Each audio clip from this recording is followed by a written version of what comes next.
ஸ்ரீ சாயி சச்சரித்திரம் அத்தியாயம் 37 தமிழில் சாவடி ஊர்வலம். இந்த அத்தியாயத்தில் ஹேமத் பந்த் வேதாந்தத்தின் கருத்துக்கள் சிலவற்றை குறிப்பிட்டுவிட்டு சாவடி ஊர்வலத்தை வர்ணிக்கிறார். முன்னுரை. சாயின் வாழ்க்கை புனிதமானது. அவரது அன்றாட நடைமுறை ஒழுக்கம் புனிதமானது. அவரின் வழிகளும் செயல்களும் விவரிக்க இயலாதவை. சில நேரங்களில் அவர் பிரம்மானந்த பெருநிலையில் இருந்தார், அதாவது தெய்வீக ஆனந்தம். மற்றும் சில சமயங்களில் ஆத்ம ஞானத்துடன் அடக்கமாய் இருந்தார்.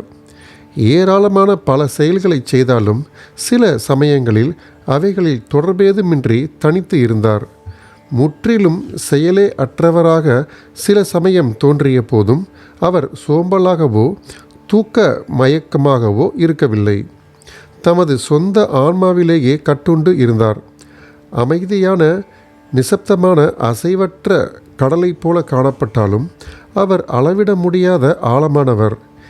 எவரே அவரின் சொல்லில் அடங்கா பெருங்குணத்தை விவரிக்க இயலும்? அவர் ஆண்களை சகோதரர்கள் என்றும் பெண்களை சகோதரியாகவும் தாயாராகவும் கருதினார். எல்லோரும் அறிந்துள்ளபடி அவர் பரிபூரண தூய நிரந்தர புனித பிரம்மச்சாரி ஆவார். அவர்தம் கூட்டுறவால் நாம் பெறும் ஞானமானது நிரந்தரமாக நம்மிடம் திகழட்டும்.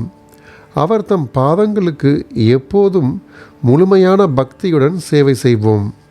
அவரை அனைத்து ஜீவராசிகளிடமும் காண்போம். அவர் நாமத்தை எப்போதும் விரும்புவோம். ஹேமத் பந்த் தாமே விலகிச் செல்வதாக கருதும் வேதாந்தத்தின் சில தலைப்புகளில் நீண்ட விளக்க உரை புரிந்த பின்னர் சாவடி ஊர்வலத்தை விவரிக்கச் செல்கிறார். சாவடி ஊர்வலம். பாபாவின் படுக்கையறை முன்னமே விவரிக்கப்பட்டது.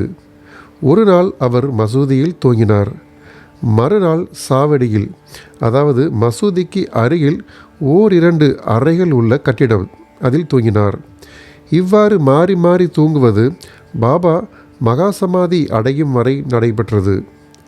1909 ஆண்டு டிசம்பர் 10 முதல் அடியார்கள் பாபாவுக்கு சாவடியிலேயே முறையான வழிபாடு செய்ய தொடங்கினர். சாவடிக்கு போகும் முறை வந்ததும் மக்கள் மசூதியை சூழ்ந்து கொள்வர். மண்டபத்தில் சில மணி நேரம் பஜனை செய்வர். அவர்களுக்கு பின்னால் துளசி பிருந்தாவனத்தின் வடதிசைக்கும் பாபாவின் முன்பும் உள்ள இடைப்பட்ட இடத்தில் ஒரு அழகிய ரதம் இருந்தது. பஜனையில் விருப்பமுள்ள மக்கள் இருந்தனர்.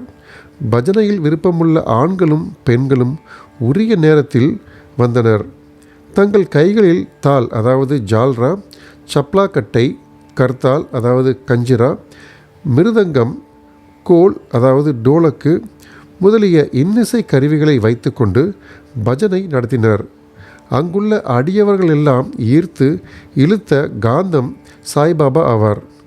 புறத்தேயுள்ள திண்ணையில் சிலர் தங்கள் தீவட்டிகளை ஒழுங்குபடுத்தினர். சிலர் பல்லக்கை அலங்கரித்தனர். சிலர் தங்கள் கைகளில் பிரம்பு குச்சியை வைத்துக்கொண்டு பாபாவுக்கு ஜெயகோஷம் செய்து கொண்டிருந்தனர். மசூதியின் மூளையானது ஜோடன்றியால் அலங்கரிக்கப்பட்டது. மசூதியை சுற்றிலும் எரியும் விளக்குகளின் வரிசை தங்கள் ஒளியை சிந்தின. ஷியாம் கர்ணா என்ற பாபாவின் குதிரை முழுவதுமாக அலங்கரிக்கப்பட்டு வெளியே நின்று கொண்டிருந்தது. பின்னர் தாத்யா பாட்டீல் சில ஆட்களுடன் பாபாவிடம் வந்து அவரை தயாராகும்படி கேட்டுக்கொள்கிறார். தாத்யா வந்து தனது கைகளை பாபாவின் அக்குளில் கொடுத்து அவருக்கு உதவி செய்யும் வரை பாபா அமைதியாக உட்கார்ந்திருப்பார். தாத்யா பாபாவை மாமா என்று அழைத்தார். உண்மையில் அவர்களது உறவு மிக மிக நெருக்கமானது. தமது உடம்பில் பாபா வழக்கமான கப்னி அணிந்து சட்காவை, அதாவது சிறு தடி, தமது அக்குளில் வைத்துக்கொண்டு தம் சில்லிம், அதாவது புகைப்பிடிக்கும் மண்குழாய், புகையிலை இவற்றோடு ஒரு துணியை தோளில் போட்டுக்கொண்டு கிளம்ப ஆயத்தமாகிறார். பின்னர் தாத்யா பொன்னால் எம்ப்ராய்டரி வேலை செய்யப்பட்ட ஓர் அழகிய சால்வையை அவர் மீது அணிவித்தார். இதன்பின் பாபா பின்னால் இருக்கும் விறகு கட்டைகளை தமது வலதுகால் கட்டை விரலால் சிறிது இழுத்து வலது கையால் எரிந்து கொண்டிருக்கும் விளக்கை அணைத்துவிட்டு சாவடிக்கு புறப்படுகிறார்.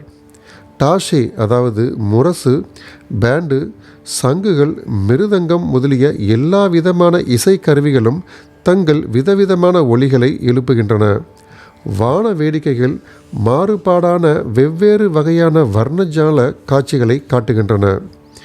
வீணை, மிருதங்கத்துடன் இணைந்து ஆண்களும் பெண்களும் பஜனை செய்து கொண்டு பாபாவின் பெயரை பாடிக்கொண்டு நடக்க துவங்குகிறார்கள்.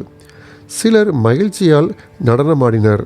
சிலர் பல வகையான கொடிகளையும் கம்புகளையும் எடுத்து செல்கின்றனர். மசூதியின் படிகளுக்கு பாபா வந்ததும் பல்தார்கள் பாபாவுக்கு கட்டியம் கூறினர். பாபாவின் 2 பக்கங்களிலும் சாமரம் பிடித்து கொண்டிருப்பவர்களும் விசிறுபவர்களும் நின்று கொண்டிருந்தனர். அடியவர்களின் கைகளால் தாங்கப்பட்டவாறே பாபா நடந்து வரும் வழியில் துணி மடிப்புகள் விரிக்கப்பட்டிருந்தன.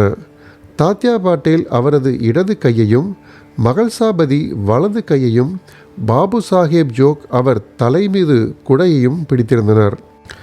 இவ்விதமாக பாபா சாவடிக்கு நடந்து செல்கிறார். முழுமையும் அலங்கரிக்கப்பட்ட ஷியாம் கர்ணா என்கின்ற சிகப்பு குதிரை வழிவகுத்து கொண்டு சென்றது. அதன்பின் பல்லக்கு தூக்கிகள், ஏவலாட்கள், இசை பாடுவோர் மற்றும் அடியவர் கும்பலுடன் வந்தனர். ஹரி நாமமும் சாயி நாமமும் இசையுடன் இணைந்து குரலொலி வானை பிளந்தது. இவ்விதமாகவே ஊர்வலம் வீதி முனையை அடைந்தது. இந்த கூட்டத்தில் கலந்து கொண்ட யாவரும் மிக்க மகிழ்ச்சி அடைந்து களிப்புடன் காணப்பட்டனர். வீதியின் இந்த முனைக்கு வந்ததும் பாபா சாவடியை நோக்கி நின்று கொண்டார். ஒரு தெய்வீக ஒளியுடன் அவர் பிரகாசித்தார். அதிகாலையை போன்றோ உதய சூரியனின் பிரபையை போன்றோ அவர் முகம் சுடரொளி வீசியது. ஒருமுகப்பட்ட மனதுடன் பாபா அங்கு யாரையோ கூப்பிடுவது போல் வடக்கு திக்கு நோக்கி நிற்கிறார். எல்லா இசைக்கருவிகளும் ஒலித்து கொண்டிருக்கும் போது பாபா தமது வலது கையை மேலும் கீழும் சிறிது நேரம் அசைக்கிறார். இந்நேரம் காக்கா சாஹேப் தீட்சித் குலால் என்ற சிவப்பு பொடியுடன் கலந்த மலர்களை கொண்ட வெள்ளித்தட்டுடன் முன்னே வந்து அவைகளை பாபாவின் திருமேனியில் அடிக்கடி தூவினார். இத்தருணத்தில் இன்னிசை கருவிகள் மிகச் சிறப்பாக ஒலித்தன.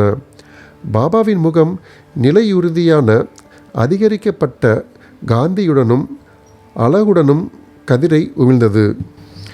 எல்லா மக்களும் இந்த ஜோதியை தங்கள் மனநிறைவு கொள்ளும் வரை பருகுகிறார்கள். இந்நிகழ்ச்சியின் காட்சியையும் உயர்வான கீர்த்தியையும் விவரிக்க வார்த்தைகள் தவறிவிடுகின்றன. சில சமயங்களில் மகள்சாபதி ஏதோ ஒரு ஆவேசம் பிடித்தவர் போல் ஆடுகிறார். அதனால் பாபாவின் ஏகாகிர சித்தம், அதாவது கவனம், சிறிதளவும் கலைக்கப்படாததை கண்டு அனைவரும் அதிசயித்தனர். தமது கையில் விளக்குடன் தாத்யா பாட்டேல் பாபாவின் இடப்புறத்திலும், பகத் மகால்சாபதி வலது புறத்திலும் பாபாவின் ஆடையின் நுனியை பிடித்து கொண்டு வருகிறார்கள். எத்தகைய சுந்தர ஊர்வலம்! எத்தகைய பக்தியின் பாங்குகள்! இதனை காண ஆண்களும் பெண்களும் ஏழைகளும் பணக்காரர்களும் அங்கு ஒன்றாக திரண்டுள்ளனர். பாபா மிக மெதுவாகவே நடக்கிறார். பக்தர்கள் இரு மருங்கிலும் அன்புடனும் பக்தியுடனும் தொடர்கிறார்கள். அவ்விடத்து வளிமண்டலம் முழுவதும் மகிழ்ச்சி ஊடுருவி பறந்து ஊர்வலம் சாவடியை அடைகிறது. அக்காட்சியும் அந்நாட்களும் சென்றுவிட்டன. ஒருவரும் அவைகளை இப்போதோ எதிர்காலத்திலோ பார்க்க முடியாது. எனினும் அக்காட்சியின் தோற்றத்தை நினைவு கூர்ந்தும் மனக்கண் முன் கொணர்ந்தும் நமது உள்ளங்களுக்கு அமைதியையும் திருப்தியையும் வழங்கலாம். சாவடியும் நல்ல வெண்மையான கூரை, கண்ணாடிகள், பலவேறு வித விளக்குகள் இவைகளால் அலங்கரிக்கப்பட்டிருக்கிறது. அதை அடைந்தும் தாத்யா முன்னால் சென்று ஒரு ஆசனத்தை விரித்து ஒரு திண்டை வைத்துவிட்டு பாபாவை அங்கு அமரச் செய்து நல்ல கோட்டையும் அணிவிக்கிறார். பின்னர் அடியவர்கள் அவரை பல்வேறு விதங்களில் வழிபடுகின்றனர். இறகுகளுடன் கூடிய கீடத்தை அவருக்கு சூட்டுகின்றார்கள். அவர் கழுத்தைச் சுற்றி பூமாலைகளும் அணிமணி போர் மாலைகளையும் அணிவித்து நறுமணம் கமலும் நேர்கோடுகளையும் ஒரு புள்ளியையும், அதாவது வைன அடியவர்களை போன்று இட்டு அவர்கள் அவரை உள்ளம் நிறைவடையும் வண்ணம் நீண்ட நேரம் கூர்ந்து பார்க்கிறார்கள். தலைப்பாகையும் அடிக்கடி மாட்டுகிறார்கள். தூக்கி எறிந்து விடுவாரோ என்று பயந்து அவர் தலையிலிருந்து எடுத்து மேலே சிறிது தூக்கி பிடிக்கிறார்கள். அவர்கள் உள்ளங்களை எல்லாம் பாபா அறிகிறார். அடக்க ஒடுக்கமுடனும் தடை செய்யாமலும் அவர்கள் இஷ்டங்களுக்கு எல்லாம் பாபா சாதுவாக கீழ்ப்படுகிறார். அலங்காரங்களுடன் அவர் வியக்கத்தக்க அழகுடன் திகழ்கிறார். நானா சாஹேப் நிமோன்கர் கம்பை சுற்றி செய்யப்பட்டு உள்ள அழகான குஞ்சரங்களுடன் கூடிய குடையை மேலே பிடிக்கிறார். பாபு சாஹேப் ஜோக் ஒரு வெள்ளி பாத்திரத்தில் பாபாவின் பாதங்களை கழுவுகிறார். அர்க்கியமும் பூஜையும் உரிய சம்பிரதாயங்களுடன் செய்துவிட்டு அவர் கைகளில் சந்தனம் பூசி தாம்பூலம் அளிக்கிறார். பாபா தமது ஆசனத்தில் அமரும் போதும் தாத்யாவும் மற்றவர்களும் நின்று கொண்டிருக்கிறார்கள். அவர் பாதங்களில் வீழ்ந்து பணிகிறார்கள். பாபா வசதியாக திண்டின் மேல் சாய்ந்து அமர்ந்து கொண்டிருக்கும்போது இருமருங்கும் உள்ள அடியவர்கள் சாமரமும் விசிறியும் வீசுகிறார்கள். பின்னர் ஷாமா சில்லிம், அதாவது புகைப்பிடிக்கும் மண்குழாய் தயார் செய்து அதை தாத்யா பாட்டீலின் கையில் கொடுக்க, அவர் அதை தமது சுவாசத்தால் ஒருமுறை உறிஞ்சிய பின்னர் பாபாவிடம் கொடுக்கிறார். பாபா புகைத்த பின்னர் அது பகத் மகள்சாபதியிடம் கொடுக்கப்பட்டு பின்னர் சுற்றி எல்லோரிடமும் வழங்கப்படும். ஜடமான சில்லிம் புனிதமாக்கப்பட்டது. அது பலவித தண்டனைகளுக்கும் துயரங்களுக்கும் ஆள்பட வேண்டியிருக்கிறது. குயவர்களால் மிதியுண்டும் வெயிலில் காய வைக்கப்பட்டும் நெருப்பில் சுடப்பட்டும் இருப்பினும் பாபாவின் கைகளில் படுவதற்கும் அவரின் முத்தத்தை பெறுவதற்கும் அது நல்லதிர்ஷ்டம் பெற்றிருக்கிறது. இதன் பின்னர் விழா முடிவடைந்து பூ மாலையை பாபாவின் கழுத்தில் அடியவர்கள் அணிவிக்கிறார்கள். பூச்செண்டும் அளிக்கிறார்கள். உணர்வு வசமுறா நடுநிலைமையின் இன்மையின் அவதாரமாகிய சாயி அட்டிகை, அணிமணிகள், பூமாலைகள் மற்றும் பல அலங்காரங்கள் இவைகளை பற்றியெல்லாம் எல்லளவும் கவலைப்படுவதில்லை. ஆனால் தம் அடியவர்களிடம் உள்ள உண்மையான அன்பின் காரணமாக அவரவர்கள் தங்கள் விரும்பிய வழிகளை கையாண்டு மகிழ்வடைய அனுமதித்தார். முடிவாக இன்னிசை கருவிகள் தங்கள் புனித ரகங்களை ஒலித்து கொண்டிருக்க பாபு சாஹேப் ஜோக் எல்லா சம்பிரதாயங்களுடனும் ஆரத்தி காண்பிக்கிறார். இந்த ஆரத்தி முடிவுற்றதும் அடியவர்கள் ஒவ்வொருவராக வணங்கி விடைபெற்று கொண்டு வீடுகளுக்கு திரும்புகிறார்கள்.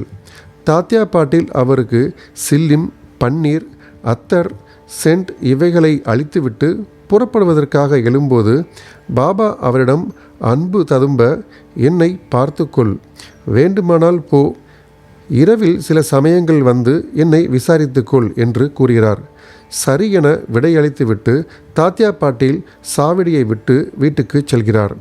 பின்னர் பாபா தாமே படுக்கையை தயாரித்து கொள்கிறார். ஒன்றின் மேல் ஒன்றாக 50-60 வெள்ளை துண்டுகளை விரித்து படுக்கையை தயார் செய்து கொண்டு இளைப்பாறச் செல்கிறார். வாசகர்கள் ஒவ்வொரு நாளும் படுக்கப் புகும் முன் சாய்பாபாவையும் அவரது சாவடி ஊர்வலத்தையும் நினைவு கூறும்படியான வேண்டுகோளுடன் இந்த அத்தியாயத்தை முடித்து அனைவரும் இளைப்பாறுவோமாக. ஸ்ரீ சாயியை பணிக. அனைவருக்கும் சாந்தி நிலவட்டும்.